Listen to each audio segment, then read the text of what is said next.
Hello class 11th students. जैसा कि आपको याद ही होगा, हम लोग वो chapter portrait of a lady पढ़ रहे हैं जो कि खुशवंत सिंह ने लिखा है। और कल तक हमने यहाँ तक स्टोरी पढ़ ली थी कि खुशवंत सिंह अपने माता पिता के साथ शहर आ गए और वहाँ पर वो एक घर में रहते थे। लेकिन क्या था, दादी माँ और उनका कमरा एक ही था। आगे देखिए। As the year rolled by, we saw less of each other. जैसे जैसे साल गुजरने लगे, उनका और दादी जी का जो साथ था वो थोड़ा कम हो गया था। मतलब कि कहने का अर्थ बोलचाल या फिर जो ये होता है, एक दूसरे से इंटरेक्शन जो होता है या बातचीत होती वो कम हो गई थी। For some time she continue to wake me up. कुछ समय तक वो गांव की जो आदत थी उसी हिसाब से दादी इनको सुबह सवेरे उठा देती थी, get me ready for school, और स्कूल के लिए तैयार भी कर देती थी। व्हेन आई केम बैक, और जब ये स्कूल से वापस आते, she would ask me what the teacher had taught me. और फिर जब ये स्कूल से वापस आते तो दादी इनसे पूछती भी थी कि ये इन्होंने स्कूल में आज उनके टीचर ने उनको क्या पढ़ाया। I would tell her English words. ये दादी को अंग्रेजी शब्द सिखाते थे, आपको याद ही है। उन्होंने बताया था कि दिल्ली आकर वो एक अंग्रेज़ी स्कूल में पढ़ने लगे थे। इस वजह से क्या था कि वो बताते कि क्या इंग्लिश वर्ड्स दादी को कि टीचर ने क्या सिखाया है। Little things of western science. गांव में तो ये सब चीज़ें वो पढ़ते नहीं थे। यहाँ स्कूल में आकर, शहर के स्कूल में आकर, उन्होंने science learning of law of gravity और आर्किमिडीज प्रिंसिपल ये सब सीखते थे। और दुनिया गोल है इसके बारे में पढ़ाया जाता था ज्योग्राफी में इनको। This made her unhappy. और ये सब चीज़ें सुनकर दादी खुश नहीं होती थी कि ये क्या नई नई चीज़ें बच्चा स्कूल में सीख रहा है।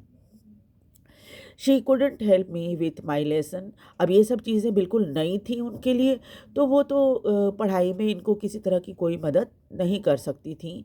She did not believe the things they taught at school, English school, was distressed, that there was no teaching about God and the scriptures. वो इस बात से बेहद नाखुश थी कि ये इंग्लिश स्कूल में जाते हैं और वहाँ पर भगवान के संबंध में इनको कुछ भी नहीं पढ़ाया जाता और न ही हमारी जो धार्मिक पुस्तकें हैं उसके बारे में कुछ सिखाया जाता है। One day I announced that we were being given music lessons. एक दिन इन्होंने घर में आके ये बात बताई कि अब इन्हें संगीत भी सिखाया जाएगा। She was very disturbed. ये सुनकर तो वो बहुत ही डिस्टर्ब हो गई इन द सेंस कि उन्हें बिल्कुल पसंद नहीं आई ये बात कि ये स्कूल में संगीत भी सीखेंगे। To her music had lewd association. उनकी उनकी नज़र में संगीत जो था वो बहुत ही छोटे लोगों का एसोसिएशन था। मतलब संगीत को वो बहुत ही नीचे दर्जे का मानती थी। It was the monopoly of harlots and beggars. उनको लगता था कि ये जो घूम घूम कर गीत गा कर पैसे कमाते हैं, जो भिखमंगे होते हैं वो ये करते हैं, गीत गा कर पैसे कमाते हैं। नॉट फॉर ए जेंटल फोक। और अच्छे घराने के बच्चों के लिए ये चीज़ नहीं होती, संगीत नहीं होती। She said nothing. वैसे तो जब इन्होंने सुना तो कि बच्चा संगीत सीखेगा स्कूल में, तो बोला तो नहीं उन्होंने कुछ भी। But her silence made disapproval. सुनकर वो जब चुप हो गई तो समझ में आ रहा था कि उन्हें ये चीज़ पसंद नहीं आ रही है। She rarely talk to me after that. उसके बाद तो इन्होंने बहुत कम बातचीत इनके साथ की। When I went up to university, फिर स्कूल की पढ़ाई इनकी ख़त्म हो गई और विश्वविद्यालय में पढ़ने जाने लगे। I was given a room of my own. और चूँकि अब कॉलेज जाने लगे थे इसलिए घर में इनको एक अलग कमरा दे दिया गया था। The common link of friendship was snapped. और यही कारण था, जब दोनों एक ही रूम में रहते थे तो एक कॉमन फ्रेंडशिप थी ना कि हाँ भाई कमरा एक ही है हमारा, तो भाई उठते बैठते कुछ ना कुछ बातचीत तो होती रहती है। अब कमरा अलग दे दिया गया तो ये दोस्ती जो दादी के साथ इनकी थी ये भी ख़त्म हो गई। स्नैप मतलब टूट जाना दोस्ती। माई grand mother accepted her seclusion with resignation. और अपने अकेलेपन को उन्होंने बिल्कुल ही बिना किसी इसके ये करके क्या कहते, बिना किसी ऑब्जेक्शन के उन्होंने स्वीकार कर लिया कि ठीक है चलो मैं अकेले ही रहूँगी अपने कमरे में। She rarely left her spinning wheel to talk to anyone. वो चरखा चलाती थी और शायद ही अब वो किसी से बातचीत करने के लिए अपने चरखे को छोड़ती थी। यानी कि हर समय वो चरखा चलाती रहती थी, शायद ही किसी से बातचीत करती थी। From sunrise to sunset, she sat by her wheel spinning. सुबह से शाम तक वो अपने चरखे के पास बैठी रहती थी, reciting prayer, और हर समय प्रार्थना करती रहती थी। Only in the afternoon she relaxed for a while to feed the sparrows. सिर्फ दोपहर में थोड़े समय के लिए वो रिलैक्स होती थी, जब वो बरामदे में बैठकर जो स्पैरोज़ होती थी उनको खाना खिलाती थी। आपको याद ही होगा, पहले हमने पढ़ा था कि गांव में वो डॉग्स को बासी रोटी दिया करती थी। यहाँ शहर में आकर चूँकि डॉग तो उनको मिले नहीं, तो आंगन में जो गौरैया चिड़िया आती थी उनको वो दाने दिया करती, खाने के लिए दिया करती थी। While she sat in the veranda breaking the bread into little bits, और चूँकि आपको पता ही नहीं गौरैया बहुत छोटी सी चिड़िया होती है, तो क्या करती थी, जो ब्रेड होता था उसको बहुत छोटे छोटे टुकड़ों में तोड़ देती थी ताकि गौरैया चिड़िया को खाने में आसानी हो। And 100 of little birds collected around her, creating a veritable bedlam of chirping. और तब क्या होता था, सैकड़ों चिड़िया उनके आसपास आ जाती थी उन ब्रेड क्रम्स को खाने के लिए, और इसके कारण क्या था, पूरे आंगन में ची ची ची ची ची ची की आवाज़ होती थी। गौरैया चिड़िया जब बोलती थी ना तो एकदम बहुत ही हंगामा हो जाता था, हल्ला गुल्ला हो जाता था वहाँ पे। सम सैट ऑन हर हेड, कुछ तो आके उनके सिर पर बैठ जाती थी। She smiled but never should them away. वो मुस्कुराती थी उनके सिर पर बैठने पर, लेकिन कभी उन्होंने उसे भगाया नहीं। It used to be the happiest half hour of the day for her. और शायद ये आधे घंटे जो थे उनके जीवन के, उनके दिन के सबसे खुशी के वक्त होते थे जब वो गौरैया चिड़िया को खिलाती थी। When I decided to go abroad for further studies, फिर इन्होंने जब फैसला किया कि ये विदेश जाएंगे, गोइंग अब्रॉड मतलब विदेश जाना, तो जब उन्होंने ये फैसला किया कि वो विदेश जाएंगे आगे पढ़ाई करने के लिए, I was sure my grand mother would be upset. इनको लगा कि अगर दादी को ये बात पता चलेगी कि मैं विदेश जा रहा हूँ पढ़ने के लिए तो वो शायद बहुत अपसेट हो जाएंगी, बहुत उदास हो जाएंगी। I would be away for 5 years, ये 5 साल के लिए विदेश जा रहे थे। And at her age one could never tell, और दादी की जैसी उम्र थी उस हिसाब से तो कुछ भी नहीं कहा जा सकता, भाई गुजर भी सकती थी, है ना, मृत्यु भी हो सकती थी उनकी। But my grand mother could, बेशक मैं सोचता था कि 5 साल के बाद तो पता नहीं दादी जिंदा बचेंगी कि नहीं, लेकिन दादी को पता था कि वो ज़रूर जी सकती है, उनको ये बात पता थी।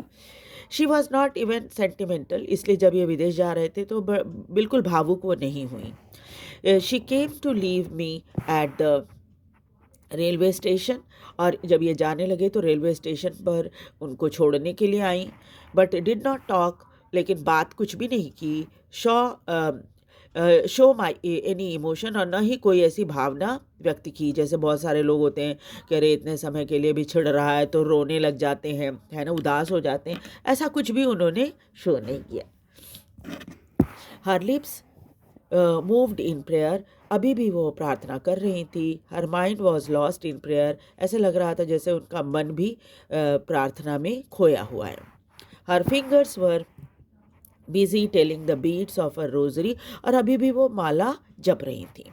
Silently she kissed my forehead, और जब वो जाने लगे तो उन्होंने अपने पोते का सिर चूमा। And when I left I cherish the moist imprint as perhaps the last sign of physical contact between us. और इन्होंने उसे यादगार की तरह अपने दिल में ये करके, जैसे हम रहते हैं संजो कर रखना कि शायद अब दादी का ये आखिरी किस है जो मेरे सिर पे उन्होंने दिया है, अब शायद ही ऐसा आगे मिल पाए, ऐसा सोचकर, है ना, इन्होंने उसे संजो कर रख लिया कि ये दादी की आखिरी किस है मेरे सिर पे, उनको ऐसा लग रहा था। But that was not so, लेकिन ऐसा बिल्कुल ही नहीं था। After 5 years I came back home and was met by her at the station. और 5 साल की पढ़ाई पूरा करने के बाद जब वो वापस आए तो उस दिन भी दादी स्टेशन पर आई थी उनको लेने के लिए। She did not look a day older, और जैसा उन्होंने शुरू में ही बताया था कि 20 साल से वो ऐसी ही दिख रही थी, अब भी वो ऐसी ही दिख रही थी, ऐसा नहीं लग रहा था कि वो कुछ और बूढ़ी हो गई हो, है ना। She still had no time for words, अभी भी उन्होंने बातचीत तो कुछ भी नहीं की। And while she clasp me in her arms, उन्होंने उसको गले जरूर लगा लिया 5 साल के बाद जब पोते से मिली तो। I could hear her reciting her prayer, अब भी इनको सुन सकते थे ये कि दादी अभी भी प्रेयर कर रही हैं। Even on the first day of my arrival, her happiest moment were with her sparrows, whom she fed longer and was with frivolous rebukes। लेकिन अब क्या था, आज जब ये वापस आए तो देखा कि फिर वही कहानी चल रही है। सबसे खुशी का टाइम उनका तब होता था जब वो स्पैरो को खिलाती थी, और अब बस ये था, पहले की तुलना में अब थोड़ी सी झिड़की वो पक्षियों को देती रहती थी। फ्राइवोलस रिब्यूक्स मतलब कि ऐसा कुछ इस तरह से डांटना जैसे हम झिड़कते हैं ना, कोई ऐसी नाराज़गी या गुस्सा कि मारेंगे पीटेंगे, ऐसा नहीं होता है। बिल्कुल ही हल्का फुल्का सा जो डांट होता है वैसा वो स्पैरो को दिया करती थी। इन the evening a change came over हर, लेकिन शाम का वक्त जो था उसमें थोड़ा बदलाव आ गया था। शी डिड नॉट प्रे, अब वो रात शाम में प्रार्थना नहीं करती थी। She collected the women of neighbourhood, वो पड़ोस की महिलाओं को इकट्ठा कर लेती। Got old drum and started to sing, और एक पुराना ड्रम जो ढोलक होता है ना, वो उन्होंने कहीं से ले लिया था और गाने लगी थी, यानी भजन गाने लगी थी। For several hours the she thumped the sagging skins of the dilapidated drum, और बहुत समय तक वो क्या करती, उस पर जैसे आपको पता है ना ढोलक बजाते तो उस पर थाप लगाते हैं, है ना, तो उस वो ढोलक भी पुराना सा ही था। डिलापिटेटेड मतलब जी बिल्कुल ही जैसे बहुत ही पुराना हो, है ना, टूटा फूटा सा ऐसा, है ना। तो क्या था कि वो उस इसमें ड्रम पे वो ठोकती रहती थी, है ना। एंड आपको पता है ढोलक बजाते हैं। Sang of the home coming of warrior, और गीत क्या होता था, जो योद्धा घर वापस आते हैं तो उनको वेलकम करने के लिए जो गीत गाई जाती है ना, वो गीत गाई जाती थी। We had to persuade her to stop to avoid over straining, और कई बार इन लोग को दादी को रोकना पड़ता था इसलिए कि भाई ज़्यादा आप इतना गीत गा गा के थको मत, इतना बहुत थक जाओगे इतना गीत गाते हो। That was the first time since I had known her that she did not pray, और ये पहली बार उन्हें ये बात खुशवंत सिंह को ये बात समझ में आई थी कि वो प्रेयर नहीं कर रही हैं। The next morning she was taken ill, अगले ही दिन वो बीमार पड़ गई। इट वॉज माइल्ड फीवर, इन्हें हल्का सा फीवर हुआ था। And the doctor said us that it would go, और डॉक्टर ने कहा था कि हाँ जल्दी ठीक हो जाएंगी, ऐसी कोई चिंता की बात नहीं है। But my grand mother thought differently, लेकिन दादी जो थी वो बिल्कुल अलग सोच रही थी। She told her that her and was near, उन्होंने टोल्ड अस, इन्होंने घर परिवार के लोगों को बताया कि उनका नज़दीक अब करीब उनका अंत है, वो करीब आ गया है। शी सेड दैट, उन्होंने ऐसा ही कहा था, since only a few hours before the close of the last chapter of her life she had omitted to pray, और शायद इनका अंत करीब आ गया था, और इस अंत के करीब आने की वजह से उन्होंने प्रार्थना बंद कर दी थी। She was not going to waste any more time talking to us, और उनको लगता था कि नहीं अब मुझे लोगों से बात करके अपना वक्त बर्बाद नहीं करना चाहिए। वी प्रोटेस्टेड, घर के लोगों ने कहा कि ये सब क्या बोलती हो, आपको पता ही है कोई भी इस तरह से मरने की बात जब घर में करता है, कोई भी हो, चाहे वो बुजुर्ग हो या कोई व्यक्ति हो, तो हम सब उसका विरोध करते हैं। तो घर में इनके खुशवंत सिंह के घर में भी सबने कहा कि ये सब क्या बोल रही हो कि मैं नहीं बचूंगी या मर जाऊंगी, ये सब चीज़ें आप मत बोला करो। But she ignored our protest. लेकिन इन लोगों के कितना भी बोलने के बावजूद भी उन्होंने इनकी बातों को इग्नोर किया, मतलब माना नहीं इनकी बात को, कि फिर भी बोलती थी इस तरह से, है ना। शी ले peacefully in the bed praying and telling her beads. वो बिस्तर में लेट जाती और उसके बाद फिर माला जपती रहती और अपनी प्रेयर बोलती रहती। जो पहले बैठकर प्रेयर क्या करती थी वो बंद कर दिया था, बिस्तर में लेटने के टाइम में वो क्या करती थी, प्रेयर अपना बोलती थी और माला जपती थी। Even before we could suspect, फिर जब तक घर के लोगों को कुछ समझ में आए, कुछ शंका हो कि क्या बात है, बिस्तर पे इस तरह से लेटी हैं। हर लिप्स स्टॉप मूविंग, अचानक उनके होठों ने बोलना बंद कर दिया। The rosary fell from her lifeless finger, और उनकी बेजान उंगलियों से वो जो माला थी वो नीचे गिर गई। A peaceful pallor spread on her face, एक बहुत ही शांति का जो सुकून का एक भाव जो होता है वो उनके चेहरे पर साफ दिखाई दे रहा था। And we knew that she was dead, और तब सभी लोगों को समझ में आ गया कि अब वो इस दुनिया में नहीं है, यानी उनकी मृत्यु हो चुकी है। We lifted her off the bed and as it customary laid her on the ground.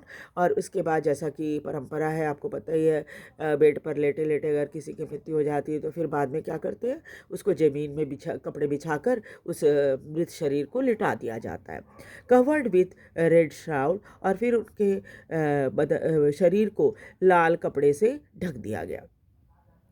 After a few hours of morning, कुछ समय तो जो ये होता है दुख जो व्यक्त किया जाता है वो सब किया गया। They left her alone to make arrangement for her funeral, और उसके बाद सब वहाँ से उठकर चले गए ताकि अब आखिरी जो फ्यूनरल होना है, आपको पता है ना कि वो सीढ़ी वगैरह बनाई जाती है ना, तो वो सब बनाने के लिए सब लोग उठकर वहाँ से चले गए। In the evening we went to her room with a crude stretcher to take her to be cremated. और शाम जब हुई, जब सब तैयारी हो गई, तो क्या हुआ, उसको स्ट्रेचर की तरह ही होता है ना वो, जिसपे मृत शरीर को लिटाया जाता है, हाथ से बना हुआ रहता है, इसलिए इसको क्रूड स्ट्रेचर कहा गया है। तो हाथ से बना रहता है ताकि उनको उस पर रख के उनको आखिरी उनकी जो क्रीमेशन है वो करने के लिए ले जाया जा सके। द सन वॉज सेटिंग, तब शाम हो चुकी थी और सूर्य डूब रहा था। Had lit her room and veranda with a blaze of golden light. और शाम और सुबह के समय में आपको पता ही है कि सूरज की रोशनी जो है वो थोड़ी सी गुलाबी और गोल्डन कलर की होती है, तो उनका कमरा भी उस सुनहरे गोल्डन रंग से, सूरज की रोशनी से भर गया था। All over the veranda and her room, right up to where she lay dead, stiff, wrapped in the red shroud। और उस जगह पे जहाँ पर उनको ज़मीन पे लिटाया गया था, वहाँ पर पूरी जगह पे, पूरे बरामदे में और उनके कमरे में, वेयर शी ले डेड, और जहाँ पर वो मृत पड़ी हुई थी और उनको अब रैप कर दिया गया था रेड श्राउड से। Thousand of sparrows sat scattered on the floor, उनके आसपास हजारों गौरैया चिड़िया जो थी आकर बैठ गई थी। देयर वॉज नो चर्पिंग, वो कोई चहचहा नहीं रही थी, सब शांत थी बिल्कुल। We felt sorry for the birds, इन सबको उस बर्ड के लिए बहुत अफसोस हो रहा था। And my mother fetch some bread for them, और इनकी माँ को लगा कि रोज़ दादी खाना खिलाती थी, तो इस वजह से ये सारी बर्ड्स खाना मांगने के लिए आई हैं और इसलिए पूरे आंगन में और उनके आसपास भर गई हैं बिल्कुल। She broke it into little crumbs, इसलिए क्या गया, वो ब्रेड, सब कुछ ब्रेड लेकर आई और उसे छोटे छोटे टुकड़ों में, जैसे दादी छोटे छोटे टुकड़ों में डालकर खिलाया करती थी, वैसे उसको छोटे छोटे टुकड़ों में तोड़ दिया। The way my grand mother use to, जैसे दादी किया करती थी। And threw it to them, और सारी रोटियां उनकी तरफ फेंक दी। The sparrows took no notice of the bread, लेकिन उन गौरैया चिड़िया ने उन ब्रेड की तरफ बिल्कुल ध्यान नहीं दिया। हजारों बैठी थी लेकिन किसी ने ध्यान नहीं दिया। When we carried my grandmother's corpse off, जब ये अपनी दादी का मृत शरीर जो है लेकर जाने लगे, दे फ्लू अवे क्वाइटली, सारी की सारी गौरैया चिड़िया वहाँ से उड़ गईं। And next morning the sweeper swept the bread crumb into the dustbin, और उसके बाद वो सारे रोटी के टुकड़े ऐसे ही पड़े रहे। अगले दिन जो स्वीपर होती है उसने झाड़ू करके सारे रोटियों को डस्टबिन में डाल दिया। कहने का अर्थ ये कि दादी के की मृत्यु का शोक मनाने के लिए वो सब गौरैया चिड़िया वहाँ आई थी, और उन्हें शायद रोटियों की भूख बिल्कुल नहीं थी, वो तो शोक व्यक्त करने आई थी। तो ये कहानी है जो कि खुशवंत सिंह ने अपनी दादी माँ के लिए लिखा है। मुझे विश्वास है आपको पूरी स्टोरी बहुत अच्छी समझ में आ गई होगी, और साथ ही साथ आपको याद भी हो गई होगी। आपको कैसा लगा ये पूरी का स्टोरी कैसी लगी, आप उसके बारे में ज़रूर कमेंट करें, लाइक और सब्सक्राइब भी करें। Thank you very much.